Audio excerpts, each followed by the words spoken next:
ராசிக்காரன்பர்களே, சிம்ம ராசியை பொறுத்த வரைக்கும் வாழ்க்கையில் எதை எடுத்தாலும் ஒரு தாமதமாகவே போகுது சார். ஒரு பக்கம் தாமதம், ஒரு பக்கம் மனக்குழப்பம், இன்னொரு பக்கம் அதிகமான செலவு, நம்பிய மனிதர்களால் ஏற்பட்ட ஏமாற்றம், வேலை செய்தாலும் அங்கீகாரம் கிடைக்காத நிலை, குடும்பத்திற்காக அதிக பொறுப்பு, தேவையில்லாத எதிர்ப்பு, உறவில் தெளிவின்மை, இது எல்லாமே ரொம்ப உங்களை மாதிரி அப்படியே மனசுக்குள்ளே வச்சு உறுத்துது சார்.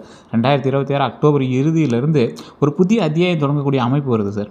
உங்கள் தன்னம்பிக்கை மீண்டும் அதிகரிக்கக்கூடிய ஒரு காலகட்டம், புதிய வேலை அல்லது புதிய பொறுப்பு கிடைக்கக்கூடிய ஒரு காலகட்டம், தொழிலில் புதிய முடிவெடுக்கக்கூடிய காலகட்டமாக வரக்கூடிய காலகட்டங்கள் அமையுதுங்க. இது மட்டும் இல்லாமல் இன்னும் நிறைய நன்மைகள் இருக்குது, நிறைய மைனஸ் பாயிண்ட்டும் இருக்குது, ப்ளஸ் பாயிண்ட்டும் இருக்குது.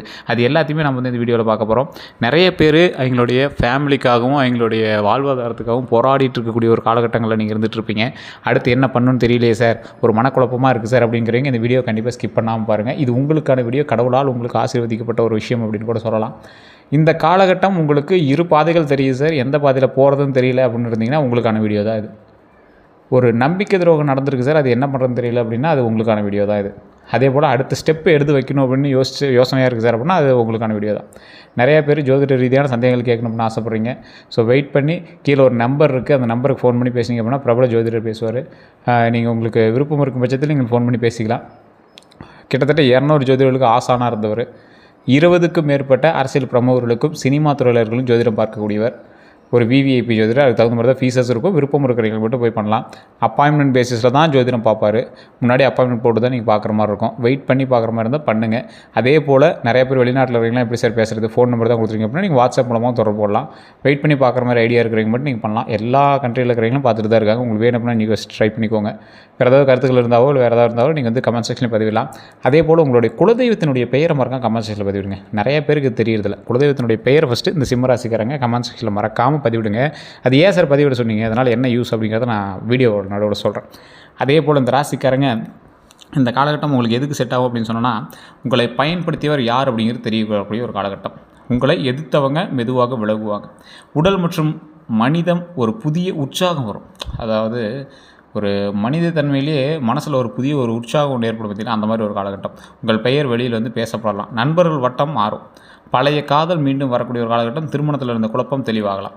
வீடு அல்லது வாகனம் வாங்க வேண்டும் அப்படிங்கிற எண்ணம் வந்து அதிகரிக்கலாம். உங்கள் திறமையை வெளியில் கொண்டு செல்லக்கூடிய வாய்ப்பு கிடைக்கலாம். 2026 டிசம்பர் மாதத்திற்கு பிறகு எதிரிகள், போட்டிகள், கடன் போன்றவற்றை வந்து சமாளிக்கக்கூடிய மனநிலைமை வந்து அதிகரிக்கலாம். 2027 ஆரம்பத்தில் பழைய முடிவுகளை மீண்டும் ஆராய வேண்டியிருக்கலாம். 2027 நடுப்பகுதிக்கு பிறகு தனிப்பட்ட வளர்ச்சி மற்றும் பெயர் மிக முக்கியமாகக்கூடிய ஒரு காலகட்டமாக உங்களுக்கு அமையுதுங்க. தற்போது முக்கிய கிரக நிலை வந்து சிம்மராசிக்கு என்ன நடக்குது அப்படிங்கிறத நான் சொல்கிறேன். 2026 ஜூன் 2 முதல் குரு கடகராசியில் இருக்கிறாரு. சிம்ம ராசியிலேருந்து கடகம் 12ஆம் இடம். ஸோ 2026 அக்டோபர் 31 அன்னைக்கு குரு சிம்ம ராசிக்கே வராரு. அதற்கு பிறகு சிம்மத்திற்கு ஜென்ம குரு, முதல் இட குரு அப்படின்னு சொல்லுவாங்க. காலம் தொடங்குது. ஸோ தற்போது ராகு கும்பராசியில் இருக்கிறாரு. சிம்ம ராசிக்கு இது வந்து 7வது இடம். கேது தற்போது சிம்ம ராசியிலே இருப்பதால் ஜென்ம கேது நிலை வந்து இருக்குதுங்க. 2026 டிசம்பர் 5 அன்னைக்கு ராகு மகரத்திற்கு, கேது கடகத்திற்கு மாறுறாங்க. அதன் பிறகு சிம்மத்திற்கு ராகுவும் 6ஆம் இடத்துலையும், கேது 12ஆம் இடத்துலையும் இருப்பாங்க. சனி தற்போது மீனத்தில் இருக்கிறார். சிம்மத்திலேருந்து 8வது இடம். தற்போது 8ஆம் இடத்துல இருக்கிறதுனால பாரம்பரிய ஜோதிடத்தில் இதோட வந்து அதிர்ஷ்ட காலம் அப்படின்னு சொல்லலாம். அஷ்டம சனி காலம் அப்படின்னு கருதப்படுவாங்க. அதாவது சனி 2026 ஜூலை 27 முதல் வக்கிரமாக இருந்து டிசம்பர் 11 அன்னைக்கு நேர்கதிக்கு வரார். இதனால் சிம்மராசிக்காரனுடைய தற்போதைய வாழ்க்கை முக்கியமான சில விஷயமா இருக்கும். சோதனை இருக்குதுங்க, செலவு உங்களுக்கு இருக்குது, உறவுல குழப்பம் இருக்கும், தாமதம் இருக்கும். ஆனால் அதே நேரத்தில் வாழ்க்கையை மறுபடியும் அமைப்பதற்கான கிரவுண்ட் ஒர்க் வந்து நடக்குதுங்க. ஒரு ரீபில்ட் பண்ணிகிட்ருக்கீங்கன்னு வச்சுக்கோங்களேன். உங்களோட பேஸ்மெண்ட்டை ரீபில்ட் பண்ணிகிட்ருக்கீங்க. வீடு கொஞ்சம் ஒரு மாதிரி இருந்துச்சு சார், அதை ஆல்டர் பண்ணிகிட்ருக்கோம் அப்படிங்கிற மாதிரி ஒரு தருணம். உங்களோட லைஃபே வந்து சரி பண்ணிகிட்ருக்கீங்க. ஸோ இந்த சிம்மராசியினுடைய அடிப்படை குணாதிசயத்தை ஃபஸ்ட் நம்ம தெரிஞ்சுக்கணும். சிம்மராசி அப்படின்னா அதிபதி சூரியன். சூரியன் எப்படி ஒரு மிகப்பெரிய கிரகமோ அது மாதிரி மற்ற கிரகங்கள் சுற்றி இருக்குதோ அது மாதிரி உங்களுக்கு நெருங்குறதே ரொம்ப கஷ்டம். சூரியனுடைய வெப்பம் எந்த அளவுக்கு சுடுதோ அந்த மாதிரி சிம்மராசிக்காரன்ட்ட போகிறவங்களுக்கு வெப்பம் அந்த அளவுக்கு இருக்கும். தத்துவம், அதாவது இதோட நெருப்பு தத்துவம் கொண்ட ராசி அப்படிம்பாங்க. சுட்டெரிக்கிற மாதிரி இருக்கும் உங்களோட வார்த்தைகளும் பேச்சுகளும். ஒருத்தர் நீங்கள் விலகி நிற்கணும் அப்படின்னா அப்படியே நெருப்பு மாதிரி நிற்பீங்க. ஒரு இடத்துல நெருப்பு எந்த அளவுக்கு துணிச்சலாக நிற்கும் அந்த அளவுக்கு நீங்கள் வந்து துணிச்சு நிற்பீங்க. என்றைக்குமே கீழ் நோக்கி போக மாட்டீங்க, மேல் நோக்கி தான் எறிவீங்க. தன்னம்பிக்கை அதிகம், தலைமை ஏற்கக்கூடிய மனம் இருக்கும், மற்றவர்களை வழிநடத்தக்கூடியவங்க நீங்கள். தங்களுக்கு மரியாதை மிகவும் முக்கியம் அப்படின்னு நினைக்கக்கூடியவங்க. தாங்கள் நேசிப்பவர்களை பாதுகாக்கக்கூடிய நபர் நீங்கள். குடும்பத்தினுடைய கௌரவத்திற்காக அதிக உழைப்பவர் நீங்கள். நண்பர்களுக்காக செலவு செய்வாங்க. ஒரு கஷ்டத்தில் இருந்தால் உதவக்கூடிய நபர் நீங்கள். தாங்கள் செய்த உதவியை மறந்தாலும் தங்களுக்கு ஏற்பட்ட அவமானத்தை எளிதில் மறக்க மாட்டாங்க. நீங்கள் ஒருத்தருக்கு நன்மை செஞ்சுருப்பீங்க, உதவி செஞ்சுருப்பீங்க, நீங்கள் மறந்துடுவீங்க. ஆனால் உங்களுக்கு ஒரு அவமானம் ஏற்பட்டுச்சு அப்படின்னா என்றைக்கா இருந்தாலும் அதை நீங்கள் மறக்கவே மாட்டீங்க. நேராக பேசுவாங்க. போலியாக சிரித்து பழகுவது பிடிக்காது இவங்களுக்கு. தலை குனிந்து வாழ விரும்ப மாட்டாங்க. வாழ்க்கையில் ஒரு நிலை, ஒரு பெயர், ஒரு அடையாளம் வேணும் அப்படின்னு நினைக்கக்கூடிய நபர். சிறிய வாழ்க்கையை விட பெரிய இலக்கு பிடிக்கும் இவங்களுக்கு. அன்பில் முழுமையாக இருப்பாங்க. துரோகத்தை ஏற்றுக்கொள்ள முடியாது. தங்களை மதிக்காத இடத்துலேருந்து திடீரென விலக விடுவாங்க. வயது அதிகரிக்க சமூகத்தில் செல்வாக்கு பெறக்கூடியவங்க இவங்க. அதே போல் தற்போது சிம்மராசிக்காரர்களுடைய மனதில் வந்து இருக்கக்கூடிய கேள்விகள் என்ன அப்படின்னா, நான் இவ்வளவு உழைச்சோ ஏன் அங்கீகாரம் கிடைக்கல அப்படிங்கிறது தான். என் நல்ல காலம் எப்போ வரும்? என் பணம் என் கையில் தங்கலை. வேலை மாற்றம் வேண்டுமா? தொழிலை பெரியதாக மாற்றலாமா? என்னை பின்னால் இழுப்பவர் யார்? யாரை நம்புவது? திருமணம் ஏன் தாமதமாகுது? என் குடும்பத்தில் ஏன் இவ்வளவு பொறுப்பு என் மீது? வீடு வாங்க முடியுமா? புதிய வாகனம் வாங்கலாமா? என்னை விட்டு சென்றவர் மீண்டும் வருவாரா? என் வாழ்க்கையில் பெரிய மாற்றம் எப்போது அப்படின்னு கேட்கக்கூடிய கேள்விகளுக்கான பதில் தான் இனி வரக்கூடிய காலகட்டத்தில் சொல்லக்கூடிய வீடியோ. இனி என்ன சார் நடக்க போகுது? முதல்ல சில மனிதர்களோட உண்மை வந்து உங்களுக்கு தெரியலாம். அதாவது உங்கள் பணத்திற்காக உங்கள்கிட்ட பழகுவான்ல, அவன்லாம் காட்டி கொடுக்கக்கூடிய காலகட்டம். உங்கள் பதவியை பயன்படுத்தியவர் யாருன்னு தெரியும். உங்கள் தொடர்புகளை பயன்படுத்தியவங்க யார் அப்படின்னு தெரிய வரலாம். நண்பர்களாக இருந்து உங்களுக்கு துரோகிகளாக மாறினவன், அதே போல் நண்பராக இருந்து போட்டியிட்டவன், இவங்க எல்லாமே தெரிய வரும். உங்கள் குடும்பத்திற்குள்ள தேவையில்லாத தலையிட்டவங்களாம் இப்போ தெரிய வருவாங்க. உங்கள் காதல் அல்லது திருமண வாழ்க்கையில் குழப்பம் செய்தவர் இப்போ வந்து டக்குன்னு வெளியே வருவாங்க.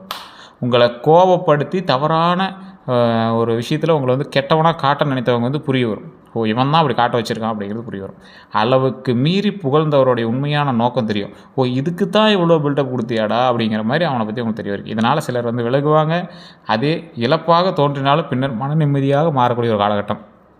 சார் ஒரு வகையில் ஒரு ஃபீலிங்காக தான் சார் இருக்குது, ஆனால் இப்போ தான் சார் கொஞ்சம் ரிலாக்ஸாக இருக்குது அப்படிங்கிற மாதிரி ஒரு ரிலாக்ஸேஷன் உண்டாகும்.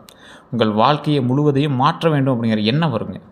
வேலை மாற்றலாம், புதிய தொழில் தொடங்கலாம், புதிய இடத்திற்கு செல்லலாம், உடல் எடையை குறைக்கலாம், அதே போல் பழைய நட்பு வட்டத்தை மாற்றலாம், சமூக ஊடகத்தில் புதிய முயற்சி தொடங்கலாம், உங்கள் பெயரில் ஒரு பிராண்ட் உருவாக்கலாம், புதிய கோர்ஸ் அல்லது ஸ்கில் கற்கலாம், பழைய தொழிலை மாடர்னைஸ் செய்யலாம், உங்கள் வாழ்க்கைக்கு புதிய டிசிப்ளின் கொண்டு வரலாம்.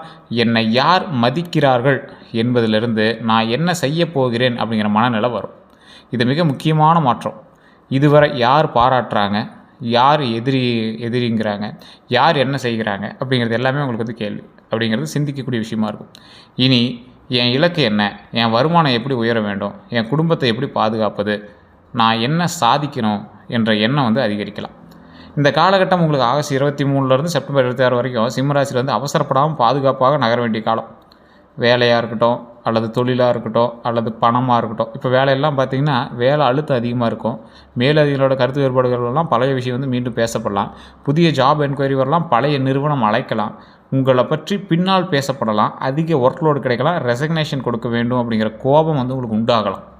ஆனால் புதிய வேலை உறுதியாகாமல் பழைய வேலையை விடவே வேண்டாம், மாட்டிக்குவீங்க. தொழிலை பொறுத்த வரைக்கும் என்கொயரி வரும், டீல் வரும், ஆனால் பேமெண்ட் டிலே ஆகும். கஸ்டமர் கிரெடிட் அதிகமாக கொடுக்க வேண்டாம். புதிய பார்ட்னர்ஷிப்பை அவசரமாக தொடங்க வேண்டாம். ஸ்டாஃப் மேனேஜ்மெண்ட் ரொம்ப முக்கியம். கணக்கை நேரடியாக பார்க்கணும் அப்படிங்கிற ஞாபகம். அன்னெசரி எக்ஸ்பென்ஷன் தவிர்க்கணும். அட்வர்டைசிங் செலவு கணக்குகளோடு இருக்கணும். அதே போல் பணத்தை பொறுத்த வரைக்கும் பணம் வரலாம், அதே நேரத்தில் எதிர்பாராத செலவு வரலாம், மருத்துவம் அல்லது குடும்ப செலவு வரலாம், வாகன ரிப்பேர் இருக்கலாம், லோன் இஎம்ஐ அழுத்தம் இருக்கலாம், நண்பர் பணம் கேட்கலாம், வீண் ப்ரெஸ்டீஜ் செலவை குறைக்க வேணும் அப்படிங்கிற ஞாபகம். அக்டோபர் 2026 மிக முக்கியமான திருப்பங்க. 2026 அக்டோபர் 31 அன்னைக்கு குரு சிம்மத்திற்கு வராருங்க. அதன் பிறகு சிம்ம ராசிக்காரர்களுக்கு தன்னம்பிக்கை அதிகரிக்கலாம், மனதில் தெளிவு வரலாம், புதிய முயற்சி தொடங்கலாம், உங்கள் பெயர் வெளியில் தெரியலாம், நல்ல மனிதர்கள் நெருங்கலாம், புதிய வேலை வாய்ப்பு கிடைக்கலாம், பதவி மாற்றம் வரலாம், புதிய தொழில் பிளான் உருவாகலாம், கல்வி அல்லது ஸ்கில் டெவலப்மெண்ட் நடக்கலாம், உடல் நலத்தை மேம்படுத்த வேணும் அப்படிங்கிற எண்ணம் வந்து உங்களுக்கு வரலாம், திருமணம் பற்றிய முடிவெடுக்கலாம், உங்கள் இமேஜ் அப்பியரன்ஸு மாற்றலாம். அதே போல் பப்ளிக் ரெகனைசேஷன் வந்து அதிகரிக்கலாம். இது என்ன பிரச்சனையும் ஒரே நாளில் வந்து தீர்வு அப்படிங்கிற பொருள் இல்லைங்க. ஆனால் நான் மீண்டும் எழ வேணும் அப்படிங்கிற சக்தி வந்து அதிகரிக்கக்கூடிய ஒரு காலம். ஸோ நவம்பர்லேயும் புதிய தொடக்கத்துக்கான ஒரு சரியான கட்டமைப்பு மாதம் வந்து அப்படிங்கலாம். ஸோ அதுவுமே வந்து பார்த்திங்கன்னா நல்லவை அப்படின்னா புதிய வேலை பற்றின தகவல் உங்களுக்கு வரும், தொழிலில் புதிய வாடிக்கையாளர் கிடைப்பாங்க, முக்கிய நபர் அறிமுகமாகலாம், உங்கள் ஐடியா கவனிக்கப்படலாம். சமூகத்தில் உங்கள் பெயர் வந்து உயரும். திருமண பேச்சு வரலாம். புதிய பிஸ்னஸ் பிளான் உருவாகலாம். உடல்நலம் மற்றும் தோட்டத்தில் மாற்றம் ஏற்படலாம். லீடர்ஷிப் ரெஸ்பான்சிபிலிட்டி வந்து வரலாம். கவனமாக இருக்க வேண்டிய விஷயம், அதிக கான்ஃபிடென்ஸில் பெரிய லோன் வேண்டாம். நான் பார்த்துக்கிறேன் அப்படின்னு பொறுப்பையும் ஏற்க வேண்டாம். அதே போல் புதிய நண்பரை உடனே முழுமையாக நம்ப வேண்டாம். இன்வெஸ்ட்மெண்ட்டில் கால்குலேஷன் அவசியம். ஈகோ காரணமாக நல்ல ஆலோசனையை நிராகரிக்க வேண்டாம். அதிக செலவு செய்து இமேஜ் மெயின்டெனன்ஸ் செய்ய வேண்டாம். அதே போல் டிசம்பர் 2026 மிக முக்கியமான சுமை குறையக்கூடிய மாதங்க. 2026 டிசம்பர் 5 அன்றைக்கி ராகு கும்பத்திலிருந்து மகரத்திற்கு, கேது சிம்மத்திலிருந்து கடகத்திற்கு மாறுறாங்க. சிம்மத்திற்கு ராகு 7ஆம் இடத்துலையும் 6ஆம் இடத்திற்கும் கேது முதல் இடத்திற்கும் 12ஆம் இடத்திற்கும் செல்கின்றாங்க. இது பாரம்பரிய கோச்சாரத்தில் முக்கியமான மாற்றமாக எடுத்துக்கொள்ளப்படுதுங்க. ராகு 6ஆம் இடத்திற்கு சென்ற பிறகு எதிரிகளை சமாளிக்கக்கூடிய திறன் அதிகரிக்கும். போட்டித் தேர்வில் முயற்சி அதிகரிக்கலாம். வேலையிட போட்டியில் முன்னேற்றம் வரலாம். கடன் கட்டுப்படுத்த வேணும் அப்படிங்கிற எண்ணம் வந்து வரலாம். சட்ட பிரச்சனை வந்து இருந்தால் அதற்கான தீர்வு வந்து தேடலாம். உடல் நலத்தில் டிசிப்ளின் வரலாம். பிரச்சனையை நேராக எதிர்கொள்ளும் தைரியம் அதிகரிக்கலாம். கேது 12ஆம் இடம் அப்படிங்கிறது ஆன்மீக ஈர்ப்பு அதிகரிக்கும். கேது வந்து 12ஆம் இடத்துல இருந்தால் ஆன்மீக ஈர்ப்பு ரொம்ப அதிகம். தனிமையில் இருக்கணும் அப்படிங்கிற எண்ணம் உங்களுக்கு வரும். தேவையில்லாத செலவுகளை நிறுத்தணும் அப்படிங்கிற எண்ணம் வரும். வெளியூர் அல்லது வெளிநாட்டு பற்றிய சிந்தனை வரலாம். பழைய உறவிலிருந்து மனதளவில் விலகலாம். தூக்கம் மற்றும் மன அமைதி கவனிக்க வேண்டியதாக இருக்கும். மேலும் 2026 அதாவது சனி 2026 டிசம்பர் 11 அன்றைக்கி வக்கரத்திலிருந்து நேர்கதிக்கு வராரு. அதனால் டிசம்பர் நடுப்பகுதிக்கு பிறகு சில சிக்கல்களிலிருந்து மெதுவாக தெளிவு உருவாகும். அப்படியே பொறுமையாக சின்ன சின்ன விஷயங்களும் அப்படியே சரியாயிட்டு வருங்க. அதுக்கப்புறம் உங்களுக்கு 2026 பற்றி அடுத்தடுத்த விஷயங்கள் நான் எல்லாமே மென்ஷன் பண்ணி சொல்கிறேன். வேலை முழுமையான பலன் அப்படின்னு பார்த்தோம்னா, வேலை மாற்றத்துக்கான வாய்ப்பு கிடைக்குது. ப்ரமோஷன் தாமதமாகி பின்னர் வந்து கிடைக்குது. சேலரி இன்க்ரிமெண்ட் பேசலாம். புதிய டீம் லீடர் பொறுப்பு வரலாம். மேனேஜ்மெண்ட் உங்களை வந்து கவனிக்கலாம். பழைய கம்பெனி மீண்டும் அழைக்கலாம். வேறு சிட்டி ஜாப் வந்து வரலாம். வெளிநாட்டு நிறுவனத்துலேருந்து ஆப்பர்ச்சுனிட்டி கிடைக்கலாம். அரசு துறை முயற்சியில் தொடர்ந்து செயல்படலாம். அட்மினிஸ்ட்ரேட்டிவ் ஃபீல்டு வந்து நல்லதுங்க. மீடியா மற்றும் பப்ளிக் ஃபேஸிங் ஜாப் வந்து நல்ல வாய்ப்பு தரலாம். சேல்ஸ் லீடர்ஷிப் ரோல் கிடைக்கலாம். உங்கள் கான்ஃபிடென்ஸை இன்டர்வியூவில் உதவும். அதே போல் ஆனால் ஈகோ இன்டர்வியூவில் வந்து பாதிக்கக்கூடாது. உங்களோட ஈகோ வந்து இன்டர்வியூவில் பாதிக்கக்கூடாதுங்கிறது மைண்டில் ஞாபகம் வச்சுக்கோங்க. தொழில் செய்கிறவங்களுக்கு புதிய கஸ்டமர் கிடைப்பாங்க. பழைய கஸ்டமர் திரும்பலாம். பெரிய டீல் வரலாம். கமிஷன் கிடைக்கலாம். புதிய பிரான்ச் பற்றி யோசிக்கலாம். பிராண்டிங் மாற்றலாம். ஆன்லைன் ப்ரொமோஷன் அதிகரிக்கலாம். உங்கள் முகம் அல்லது பெயரை பிராண்டாக பயன்படுத்தலாம். மீடியா மூலமாக பிஸ்னஸ் வளரும். பொலிட்டிஷியன்ஸ், இன்ஃப்ளூயன்ஸ் எல்லாமே கான்டாக்ட்ஸ் கிடைக்கும். ரியல் எஸ்டேட் மற்றும் வெஹிக்கல் பிஸ்னஸ்லாம் நல்லா போகும். ஈவென்ட் மேனேஜ்மெண்ட்லாம் நல்லாயிருக்கும். மேனேஜ்மெண்ட் கன்சல்டன்சிலாம் ட்ரைனிங் எல்லாம் நல்லாயிருக்கும். ஸ்டாஃப் ஸ்ட்ரக்சர் மாற்றலாம். லாபம் இல்லாத சர்வீஸை நிறுத்தலாம். சிம்ம ராசிக்கு ஏற்ற தொழில்கள் அப்படின்னா அரசு மற்றும் அங்கீகாரம். அரசு பணியை பொறுத்த வரைக்கும் நல்லாயிருக்கு. காவல்துறை, ராணுவம், நிர்வாகம், அரசியல்லாம் நல்லாயிருக்கு. பப்ளிக் அட்மினிஸ்ட்ரேஷன் நல்லாயிருக்கு. லீடர்ஷிப் ரோல் நல்லாயிருக்கு. மேனேஜ்மெண்ட் நல்லாயிருக்கு. மீடியா பொறுத்த வரைக்கும் YouTube, television, anchoring, acting, cinema இதெல்லாம் நல்லாயிருக்கு. விற்பனை வெஹிக்கிள் உங்களுக்கு செட் ஆகும். ரியல் எஸ்டேட், இன்சூரன்ஸ், ஃபைனான்ஸ்லாம் செட் ஆகும். ஜுவல்லு, இந்த கார்மெண்ட்ஸ் மார்க்கெட்டிங்லாம் நல்லா இருக்குங்க. ப்ரீமியம் ப்ராடக்ட்ஸ், ஒரு பிராண்டோட ப்ரீமியம் ப்ராடக்ட்ஸ்லாம் விற்கிறாங்கன்னா அது உங்களுக்கு நல்லா செட் ஆகும். ஏன்னா இந்த ராசி எப்போவுமே பிராண்டு. இந்த ராசி சிம்ம ராசினா பிராண்ட் அப்படிங்கிற மாதிரி தான் இருக்குங்க. தொழிலை பொறுத்த வரைக்கும் construction, transport, logistic, hotel, gym, education institute, sports related, consultancy, franchise பிஸ்னஸ்லாம் உங்களுக்கு நல்லா அருமையாக இருக்கும். அந்த பிராண்டு சம்மந்தப்பட்ட மாதிரி போனீங்கன்னா நீங்கள் உங்களுக்கு செட் ஆகுங்க. அதே போல் பணம் இன்னும் எப்படி இருக்கும் அப்படின்னா, பணம் வரக்கூடிய வழிகள் வந்து உங்களுக்கு நிறையா விஷயத்தில் வருதுங்க. Side income, old payment, commission, salary haiku, incentive, media income, online income, consultancy, side business, rental income நிறைய வருது. ஆனால் பெரிய சிக்கல் எதாவது தெரியுமா இருக்குது? சிம்மராசிகளுக்கு பணம் சம்பாதிப்பதில் மட்டும் பிரச்சனை இருக்காதுங்க. பெயர், மரியாதை, வசதி ஆகியவற்றுக்காக அதிகமாக செலவு செய்வதே சிக்கலாக இருக்குங்க. அதனால் இன்கம் வந்தவுடன் saving, loan repayment, emergency fund, business reserve, பிறகு லைஃப் ஸ்டைலு அப்படின்னு பிரிக்கணும் அப்படின்னு ஞாபகம் வச்சுக்கோங்க. செய்யக்கூடாது அப்படின்னா ஸ்டேட்டஸுக்காக கார் வாங்க வேண்டாம். ப்ரெஸ்டீஜுக்காக பெரிய ஃபங்க்ஷன் வேண்டாம். நண்பர்களுக்கு இம்ப்ரெஸ் செலவு செய்ய வேண்டாம். நண்பர்களுக்கு வந்து இம்ப்ரெஷன் கொடுக்கணும், பெருசாக பண்ணுறோம் அப்படின்னு செலவு காட்டணும் அப்படிங்கிறதோசரம் பண்ணாதீங்க. பிறருக்காக உங்கள் பெயரில் லோன் மட்டும் வாங்காதீங்க. பெரிய ப்ராஃபிட் கேரண்டி வந்து இன்வெஸ்ட் வேண்டாம். பெரிய ப்ராஃபிட் வரும் அப்படின்னு கேரண்டி இல்லாமல் ஒரு இன்வெஸ்ட்மெண்ட் வேண்டாம். கேரண்டியே இருந்தாலும் இந்த டைமில் உங்களுக்கு வேண்டாம்.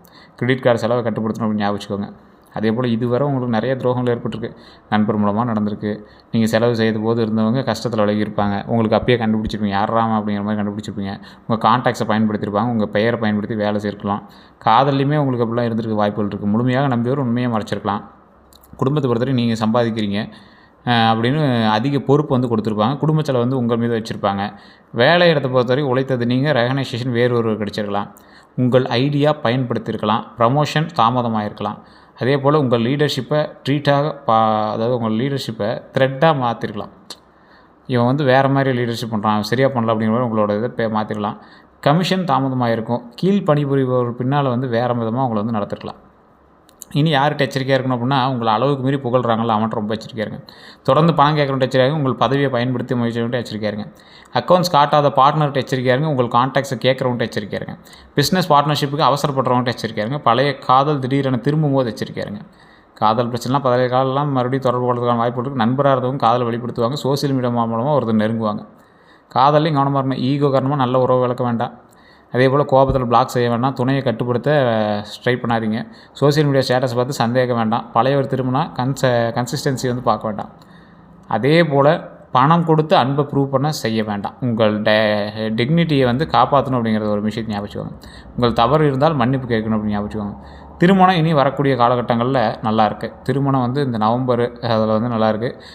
ஆகஸ்ட் டு அக்டோபரில் வந்து பார்த்திங்கன்னா திருமண பேச்சு வந்து வருமே தவிர, ஆனால் குழப்பமும் இருக்குது. இந்த காலகட்டம் வந்து குழப்பம் வரக்கூடிய காலகட்டம் தான். நவம்பரில் ஓரளவுக்கு பரவாயில்ல இருக்குது. குரு சிம்மத்தில் இருப்பதனால தனிப்பட்ட வாழ்க்கை பற்றிய முடிவு வரலாம். நல்ல ப்ரப்போசல் வரும். ஃபேமிலி மீட்டிங் நடக்கும். காதல் திருமணமாக மாற்றம் வந்து காதலை வந்து திருமணமாக மாற்றக்கூடிய வாய்ப்புகள் இருக்குது. உங்கள் விருப்பத்திற்கு அதிக முக்கியத்துவம் கொடுக்கக்கூடிய ஒரு காலகட்டமாக அந்த காலகட்டம் அமையுது. டிசம்பரில் அட்ராக்ஷன், அன்யூஷுவல் ரிலேஷன்ஷிப்பு, சடன் ப்ரப்போசல்லாம் நடக்கிறதுக்கான வாய்ப்புகள் இருக்குது. டிசம்பர் 5க்கு பிறகு திருமண மாணவர்கள் துணையுடன் ஈகோ கிளாஷ் வேண்டாம். சண்டை வரதுக்கான வாய்ப்புகள் அந்த டைமில் இருக்குது. தேர்ட் பர்சன் இன்டர்ஃபரன்ஸ் வந்து குறைக்கணும் அப்படின்னு ஞாபகம் வச்சுக்கோங்க. குழந்தைகளை பொறுத்தவரை குழந்தைகளுடைய கல்வியில் கவனம் அதிகரிக்கலாம். லீடர்ஷிப் அல்லது ஸ்போர்ட்ஸ் ஸ்கில் வந்து வெளிப்படலாம். குழந்தைகளுக்கு ரெகனைசேஷன் கிடைக்கலாம். புதிய ஸ்கூல் கோர்ஸ் பற்றி முடிவு வரலாம். காம்படிட்டிவ் எக்ஸாம் முயற்சி வந்து இருக்கலாம். குழந்தைகளிடம் அதிக எக்ஸ்பெக்டேஷன் வேண்டாம். உங்கள் ட்ரீமை அவர்களிடம் திணிக்க வேண்டாம். அதே போல் அவர்களுடைய தனித்திறமையை பார்க்கணும் அப்படின்னு ஞாபகம். டிஜிட்டல் யூசேஜ் கவனிக்கணும் அப்படின்னு ஞாபகம். சைல்ட் பிளானிங் போன்ற துல்லியமான விஷயத்திற்கு தனிப்பட்ட ஜாதகத்திற்கு 5ஆம் பாவம் குரு தசாபுத்தி வந்து பார்க்கணும் அப்படின்னு ஞாபகம். வீடு மற்றும் சொத்து பொறுத்த வரைக்கும் வீடு வாங்கக்கூடிய ஆசை அதிகரிக்கிற ஒரு காலகட்டம். வீட்டு லோன் ஆராயலாம்.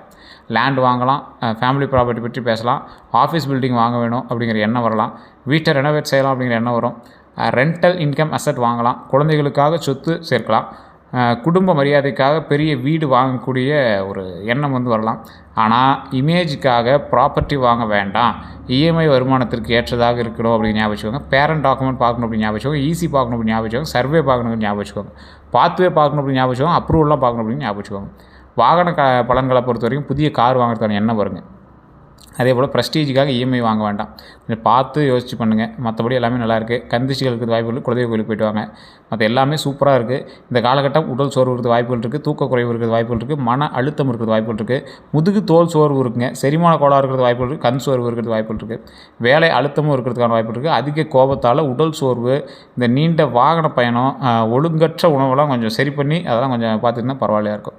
உங்களுக்கு பரிகாரம் பண்ணால் ஞாயிற்றுக்கிழமை சூரிய வழிபாடு. சூரியன் தான் நீங்கள் சூரியத்துக்கான ஒரு வழிபாடு. ஞாயிற்றுக்கிழமை சூரிய வழிபாடு பண்ணுறது ரொம்ப நல்லது. காலையில் சூரியன் நோக்கி பிரார்த்தனை பண்ணுங்கள். சிவபெருமான் வழிபாடு நல்லாயிருக்கும். முருகர் மற்றும் ஆஞ்சநேயர் வழிபாடு. முருகர் அல்லது ஆஞ்சநேயர் வழிபாடு பண்ணிங்கன்னா ரொம்ப தைரியத்தை அதிகரிக்கும். ஆதித்ய ஸ்ரூதயம் பாராயணம் செய்யலாம். அதே போல் தந்தை மற்றும் வயதான ஆண்களுக்கு மரியாதை கொடுக்கலாம். ஏழை மாணவர்கள் கல்வி உதவி செஞ்சுன்னா ரொம்ப நல்லாயிருக்கும். உடல் உழைப்பு செய்கிறவங்களுக்கு உணவு கொடுக்கலாம். மருத்துவ உதவி தேவைப்படுவதற்கு இயன்ற உதவிகள் செய்யலாம். சனிக்கிழமை வயதானவர்களுக்கு உதவலாம். தேவையற்ற ஈகோ மற்றும் கோபத்தை வந்து குறைக்கலாம். தினமும் சிறிது நேரம் அமைதியாக இருக்கலாம். உடற்பயிற்சி அல்லது நடைப்பயிற்சி வந்து செய்யலாங்க. இனி செய்ய வேண்டியவை அப்படின்னா உங்கள் வருமானத்திற்கு பட்ஜெட் அமைங்க. அதிக வட்டி கட்டினா முதல்ல குறைங்க. இதுதான் வந்து நீங்கள் செய்ய வேண்டியது. செய்யக்கூடாது. கோபத்தில் வேலையை விடக்கூடாது. அதை ஃபஸ்ட்டு மைண்ட் ஞாபகம் வச்சுக்கோங்க. ஈகோ காரணமாக நல்ல மனிதரை இழக்கக்கூடாது ஞாபகம் வச்சுக்கோங்க. ஸ்டேட்டஸ்க்காக லோன் வாங்கக்கூடாது ஞாபகம் வச்சுக்கோங்க. பிறருக்காக உங்கள் பெயரில் லோன் எடுக்கவே கூடாதுங்கிறது ஞாபகம் வச்சுக்கோங்க. பழைய காதல் திரும்பிய உடனே நம்பக்கூடாது. பிஸ்னஸ் அக்கௌண்ட்ஸ் வேறு ஒரு இடம் முழுவதும் விடக்கூடாது. ப்ராப்பர்ட்டி டாக்குமெண்ட் இல்லாமல் அட்வான்ஸ் வந்து கொடுக்கக்கூடாதுங்க. அனைவரிடமும் ஃப்யூச்சர் பிளான் வந்து சொல்லக்கூடாதுங்க. உங்கள் இன்கமை ஷோ ஆஃப் செய்யக்கூடாது. சமூக ஊடகத்தில் கோபத்தை வந்து பதிலாக எழுதக்கூடாது. ஓகேவா? அதே போல் உங்களை புகழும் எல்லோரிடமும் நம்பக்கூடாது. உடல் நலத்தை அலட்சியம் செய்யக்கூடாதுங்க. மற்றபடி எல்லாமே சூப்பராக இருக்குது. வேறு ஏதாவது கருத்துக்கள் தான் மறக்காம கமெண்ட் செக்ஷனில் பற்றி விடுங்க. நிறைய பேர் கேட்ட ஒரு விஷயம், ஓம் சூரிய பகவானை போற்றி, ஓம் சூரிய பகவானை போற்றி, ஓம் சூரிய பகவானை போற்றி. கீழே 3 டைம் கமெண்ட் பண்ணுங்கள். எப்போ ஃப்ரீ டைம் இருக்கீங்களோ அப்போ வந்து இதை வீட்டில் 3 டைம் உச்சரிச்சு பாருங்கள். அதே போல் நம்ம சேனலில் ஏதாவது சப்ஸ்கிரைப் பண்ணால் சப்ஸ்கிரைப் பண்ணிக்கோங்க. பக்கத்தில் பெல் பட்டன் மறக்காம ப்ரெஸ் பண்ணிக்கோங்க. ஃபேஸ்புக்கில் பார்த்தீங்கன்னா ஃபாலோ பண்ணிக்கோங்க. எல்லாரும் நன்றி நண்பர்களே.